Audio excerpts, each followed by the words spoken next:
Es abogado, doctor en teoría política por la Universidad de Turín. Ha sido investigador en el Instituto de Investigaciones Jurídicas de la UNAM. Actualmente es el consejero presidente del Instituto Nacional Electoral. Lorenzo Córdoba, en Periférico 1313.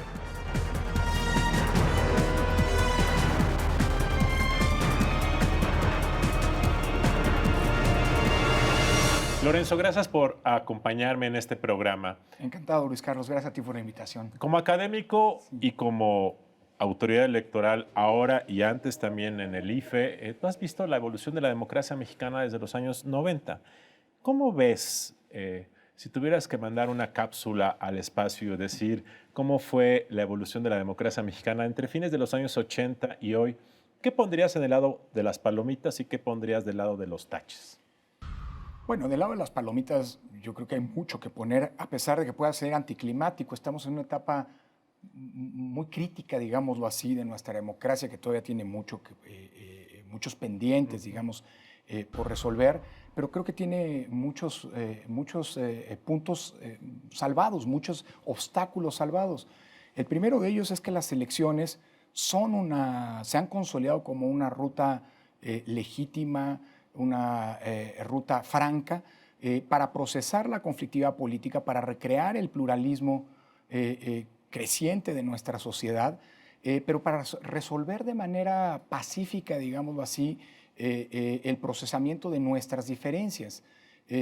Todas las elecciones se han realizado puntualmente, todos los resultados electorales al final del día se han acatado, de manera eventualmente contestada, 2006 de manera significativa, pero el juego electoral es un juego que nos ha permitido no solamente recrear pacíficamente los espacios de poder, sino también creo que demostrar que el voto vale.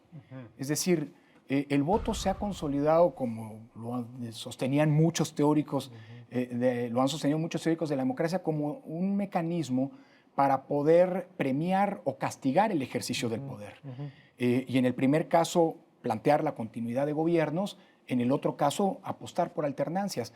Creo que ese es probablemente la palomita fundamental. Hay muchas otras, la libertad de prensa, es decir, el país de hoy es un país radicalmente distinto al país de hace 30, 35 años. ¿Y qué signos de interrogación o taches le pondrías? Bueno, yo creo que eso tiene que ver más bien con, fundamentalmente, son los pendientes, digámoslo así, que requiere todo proceso de democratización. La parte electoral fundamentalmente está resuelta. Hemos avanzado muchísimo en temas de transparencia, por ejemplo. No así en temas de rendición de cuentas, es decir, la corrupción, la impunidad,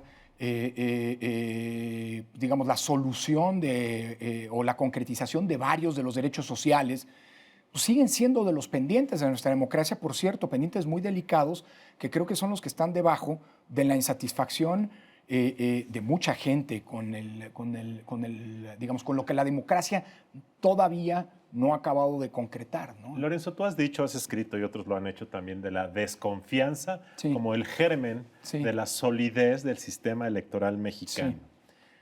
Hace poco, por cierto, leí una reflexión del Brexit, que estuviste creo que allá, que me gustaría hablar de ese tema, porque decías que allá pues, se cuentan los votos en oficinas centralizadas y nadie está agobiado de que alguien vaya a cambiar las hojas de votación. Exacto. Ahorita quisiera hablar de eso. Claro. Pero vaya, yo quisiera tener un modelo como el británico, en donde nadie tiene desconfianza y es más barato, como el canadiense, pero no es el caso. Pero la desconfianza, de ahí surgimos. ¿Cómo ha evolucionado la desconfianza en el sistema electoral, en las instituciones electorales mexicanas? Mira, creo que todo el sistema electoral mexicano, con su barroquismo, la sobreregulación en muchos temas y demás, tiene que ver, digamos, o se explica como un intento de inocular la desconfianza. Para decirlo de alguna manera, yo creo que la desconfianza forma parte del DNA, digamos, de la mentalidad política de los mexicanos. Y no es algo gratuito. Hay una historia detrás, hay una serie de hechos ominosos, digamos, de nuestra historia que explican y que justifican esa desconfianza y que justifican, pues digamos, que nosotros ya hemos construido este sistema que en otro contexto podría parecer excesivo, hasta ridículo, pero como suele decirse, el contexto hace la diferencia y este es un sistema que nos ha funcionado, digamos, a nosotros. Lo que no quiere decir que no tengamos que seguir permanentemente que repensar el mismo sistema y ver qué mejoras hay que hacerle. Yo creo que el tema de la desconfianza ha tenido picos. Suele decirse que la construcción de confianza es un proceso muy lento, muy complejo, en el que los avances se miden micra a micra, ¿no? Y en cambio el proceso contrario de pérdida de confianza se da de golpe y los retrocesos son de kilómetros. Y hemos tenido a lo largo de nuestra historia ejemplos en un sentido y en otro. El 5 de junio, la elección pasada, donde el instituto que tú presides tuvo más responsabilidad, no total, pero más, yo vi que 22 candidatos se declararon ganadores la noche de la elección. Así es. Había 12 cargos disponibles. Y entonces ahí yo veía un poco todavía que persisten las reacciones culturales. Claro. Un poco el madruguete es, voy a decir que gané para que no me la roben, o voy a decir que gané para que mis seguidores no se vayan a sentir decepcionados. Y yo vi entonces, dije, el INE ha hecho una gran labor, pero qué poco han cambiado a veces los actores políticos en cuanto a su DNA cultural. Creo que lo dices bien. Creo que parte de la desconfianza... digamos, la desconfianza tiene una dimensión, para decirlo de alguna manera, objetiva, y que tiene que ver, que es lo que ha orientado una serie de cambios, la gran vigilancia que se tiene sobre los procesos electorales, el hecho de que aquí en México a nadie se le ocurriría hoy plantear que sea un funcionario público de una oficina pública, el que el día de la elección cuente los votos. Aquí tienen que ser ciudadanos insaculados, cosa, por cierto, que es exactamente lo contrario que ocurre en Inglaterra, ¿no? En el Reino Unido, pero ya hablaremos de eso, como decías. Y hay una dimensión subjetiva, una dimensión cultural. Y yo creo que aquí tenemos todavía mucho trabajo por hacer. La autoproclamación de la victoria, aún sin tener ningún elemento cierto para poder afirmar eso, que ganaste una elección, pues es parte patrimonio cultural de todas las fuerzas políticas, digamos, ¿no? De todos los actores políticos, lo que habla de una gran irresponsabilidad de estos. Te acordarás que hace unos 15, 16 años, invitado por el IFE, vino a México Felipe González, sí, claro. Pronunció una conferencia que fue publicada, cuyo título es muy evocador, la aceptabilidad de la derrota como condición de funcionamiento democrático. Creo que la aceptabilidad de la derrota es algo, insisto, que todavía no está arraigado o que no está transversalizado entre nuestra clase política, y eso vuelve mucho más complejo el actuar de las autoridades electorales, porque es, al final del día, una especie de alimento, ¿no? De abono, precisamente para la desconfianza. La reforma de 2014 fue una apuesta para combatir la desconfianza, principalmente que el Partido Acción Nacional, en voz de su presidente, lanzó desde 2013, de que decía, los gobernadores meten mano a las elecciones y para combatir esa desconfianza hay que centralizar la organización de los comicios en el ahora INE. ¿Qué opinas del modelo centralizador? Lorenzo, ¿te gusta, no te gusta? Mira, ¿es la solución a esos problemas? Digamos que es un modelo que ya en 12 grandes eventos electorales en 2015 y en 2016 ha demostrado su practicabilidad. Yo en un momento, me parece, yo incluso públicamente, entre otros, tú mismo, criticamos, digámoslo así, la generalización que estaba detrás de la retórica de la reforma 2014. Hoy, a 2 años, me parece que sí teníamos y tenemos en muchos sentidos un pendiente en la lógica de la, digamos, del estándar o de una estandarización de criterios y de procedimientos que eran muy desiguales. Eso quiere decir que la calidad técnica de las elecciones en el ámbito local antes de la reforma era menor, no necesariamente. Lo que sí creo que la reforma trajo, y es algo creo que es positivo, fue una homologación de criterios, una homologación de procedimientos, digamos, a similitud o a espejo de los que habían venido consolidando y que fueron reconocidos.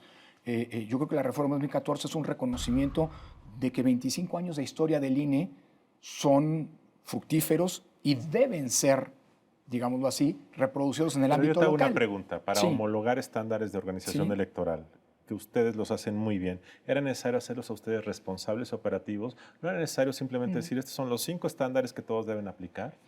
Probablemente sí. El problema es quién habría vigilado y supervisado que esos estándares se aplicaran, porque ahora no solamente el INE tiene que generar esos estándares, la cantidad de acuerdos que para las elecciones de 2016 tuvimos que aprobar a lo largo del último año, 308 acuerdos que prácticamente establecían criterios comunes para la organización de las 14 elecciones que se llevaron a cabo, pues necesitan a alguien que los supervise. Y el INE creo que, bueno, no creo, ahora entre sus atribuciones, pues tiene no solamente la de emitir esos estándares, sino también vigilar que los mismos se cumplan. Lorenzo, ustedes en saben, todo el país. INE, el IFE, ahora INE siempre hace bien las cosas, pero lo hace a costa de la gente, de forzar el motor, de generar un estiramiento en las capacidades que de repente puede romperse.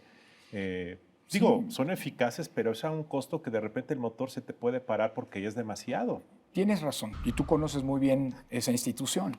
Yo creo que el IFE y el INE fueron de alguna manera víctimas del propio éxito. Sí. Es decir, se le encargaban funciones, las realizaba y las cumplía bien, se le encargaban en consecuencia más y más fiscalización, dirimir las disputas entre los partidos políticos, administrar los tiempos de radio y televisión y vigilar que el modelo funcione. Ahora vigilar que se estandaricen las condiciones técnicas y operativas de las elecciones en el ámbito local. Es decir, sí estamos ante una autoridad electoral que en muchos sentidos está sobrecargada y que ha tenido que hacer más con lo mismo. Y esto se ha traducido en una dimensión, y te agradezco que lo pongas sobre la mesa, porque no es algo que generalmente se observe y se atienda, que es una demanda cada vez mayor a la estructura del propio instituto, que hay que procurar y hay que cuidar, porque el INE al final del día, como lo fue el IFE, pues es el ancla de estabilidad política del país. Y en ese sentido del INE, como lo fue del IFE, en gran medida depende de la paz pública. Hay que cuidar al instituto electoral, ¿no? La institución electoral. Lorenzo, esto es de la mayor importancia porque el INE es un ancla de estabilidad. Con todas las críticas que hay al sistema electoral, a los partidos, a las autoridades, es un ancla. Y si esta ancla se nos trastoca por diversas razones de grupos externos que usan esto por otros fines, me parece que como país entramos a una cuestión muy delicada y me parece sumamente importante. Sí, tienes toda la razón, Luis Carlos, y sobre todo porque, a ver, en nuestro país nosotros tenemos una serie de problemas, incluso estructurales: la pobreza, la desigualdad, la corrupción, la impunidad, la violencia o la criminalidad organizada, entre muchos otros problemas. Pero hoy, ya no como hace 30 años, tenemos en las elecciones un problema grave, un problema del que, digamos, que tengamos que superar. Las elecciones, bien que mal, mejorables, digamos, hay mucho por hacer, sin duda. El sistema de partidos tiene que generarnos, digamos, una reflexión muy seria hacia el futuro, todo lo que quieras. Pero las elecciones no son un problema como lo eran hace 30 años. Es más, hace 30 años era el principal problema. Gracias. Ya lo resolvimos, aunque haya mucho por hacer. Tenemos que evitar que vuelvan, digamos, a sumarse ese tema como un problema más cuando tenemos otros muy graves de los que resolver o de los que ocuparnos. Lorenzo, nos quedan 60 segundos. Uy. Se aparece el hada madrina y te dice: Lorenzo, sí, te doy la fuerza de ser el gran legislador mexicano por 60 minutos. En 60 minutos puedes reflexionar y decir las 3 cosas que van a pasar por unanimidad en las cámaras federales y en los congresos locales para mejorar el sistema político, democrático, electoral de México. ¿Qué 3 cosas legislarías? Sin explicarnos la razón. Nada más así. A ver, creo que el tema de las coaliciones de gobierno y parlamentarias es fundamental, que no es un tema electoral. Creo que el tema del combate a la corrupción es fundamental para el fortalecimiento democrático y paradójicamente no es un tema electoral. Yo creo que el tercer gran tema, que creo que es parte de nuestros pendientes, tiene que ver con digamos, la generación de mecanismos para el empoderamiento ciudadano. Vamos avanzando, pero creo que hay que robustecerlos. Lorenzo, te agradezco mucho, te deseo Gracias, mucho éxito en los próximos años, Muchas porque gracias. México efectivamente en 2018 viene a una cita muy importante con su historia. Muchísimas gracias y muy buenas noches.